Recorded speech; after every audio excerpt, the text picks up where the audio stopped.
what's the state of your ability to import? Is it possible? It is possible, but this is difficult as everything, because Right. as in during the war, our government regulated very strictly, and we have, let's say, critical goods and not critical goods, and you are able to buy currency to buy the goods which is considered critical, and you are not able to buy currency to buy some other goods. So this is a problem, that we cannot convert hryvnia, our local currency, to dollars or euro freely. We should go through regulations. Okay. So it's very hard, and we import just the thing that we need, like crucially, like that we just need for sure. And we do not import like all the contracts, all the goods that we imported before, because we have like I think that 700 or 800 contracts, import contracts, different companies. So it means that this all are different suppliers for different goods.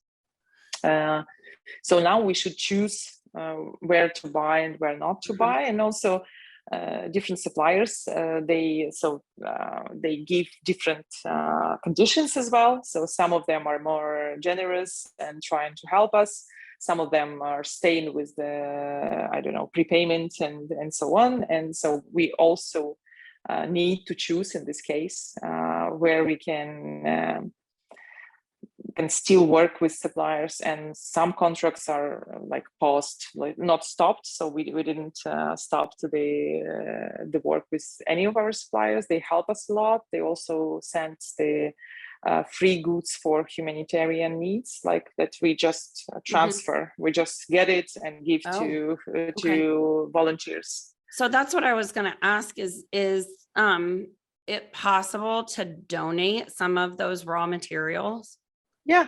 Okay. Yeah, actually, yes, it is possible. Our government made the goods, like say, corridors for ingredients, for foods, for medicines, for all this like shortage supply.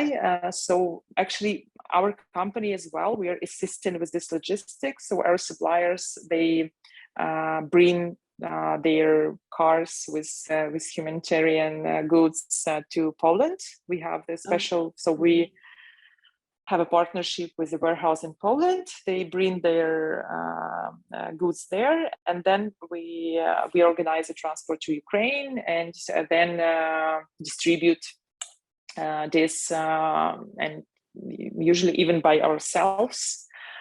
So we go to, for example, after this Bucha, Irpin, big disasters, like absolutely destroyed cities and countryside. We were just, so our logistics guys were going there with food and just gave food to all the people who left there, because people were just cut from any supply, from food, from water, from everything. We just gave them whatever we could do, like diapers, some everything that people brought to our warehouse. And we have a lot of initiatives like this in Ukraine, and this is very good. And also some of our suppliers, like for example, they give we order 10 pallets of the goods, and they give us 10 pallets more for free for some of our needs, but we don't use it to sell or to produce something that we can sell. We use this for help others, humanitarian, to help others. Okay, so in thinking about what Bakehouse needs in terms of help to keep the bakery going, to produce the bread, either from a humanitarian perspective or to keep your business running, what is the biggest need, and in what form? So do you need help with ingredients and raw materials being donated? Are there equipment needs that you need to keep the operation moving? Or do you just need cash in the GoFundMe to kind of I help think in the short term? I think it's both. The money and cash on GoFundMe are very important and very crucial, because our main costs, our biggest costs in business, in bakery business, I don't know how it's in other countries. In my P&L, it's staff cost. So the most money I spend for the staff, for the employees, to pay them well. And as we are working in an artisan approach, so it's people who doing the bread. It's people who risk their lives, who I don't know, leave their families somewhere in other city or village and come to the work every day, even knowing that this is not safe country, and I don't know, something can happen anywhere. And so the main purpose is, even of myself at the moment, is keep people living and having income and having their jobs. So that's why this GoFundMe is very important. It's so important. I think that on the second place are the ingredients. It's always appreciated. Like flour. So the main ingredients for us is flour, any milk products, eggs, and butter. These are like a main ingredients that we use every day. Equipment, I think that we can also have some help with equipment, because this old facility that is now used very, very like, it is very generous with all this force, that because this is old bakery with old equipment. And we stopped any investments in the business now, so we don't buy any new equipment at the moment. So maybe it can also benefit from some changes of equipment. But this is, this is the industry, so it can be something particular, not like just any piece of equipment. But the main thing is our people now. For example, in the beginning of our conversation, when I was talking about employees, like the part of our office is still not get paid. So they just work, just work, or they are paid just a part of their job because they're somewhere abroad. There may be some getting some help from the government of some country, or maybe they have already found some job, and they're just as a part-time working in a bakery. And it is very important to have cash on our accounts to start paying all the people, because it's it can not last for a long time, right? Like when you have usual refugee from Ukraine is the woman with several kids. And this is, or the woman with the older mother, grandmother, grandfather. So because all the men, or all the healthy men who are 18 to 60 are prohibited to leave Ukraine. Right, they have to stay at the moment. Right. Yeah. So it's only very young men or old men, like older men, and all others are women and kids. Well, and I think it's really worth talking about that a lot of these bakers are doing this work without an income.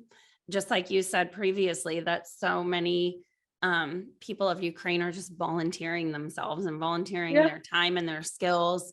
And that is what's making a difference in your country. So I think that it is really important to emphasize the need to pay these workers, that this GoFundMe can really help with that. And I believe the name of the campaign is Bake for Ukraine.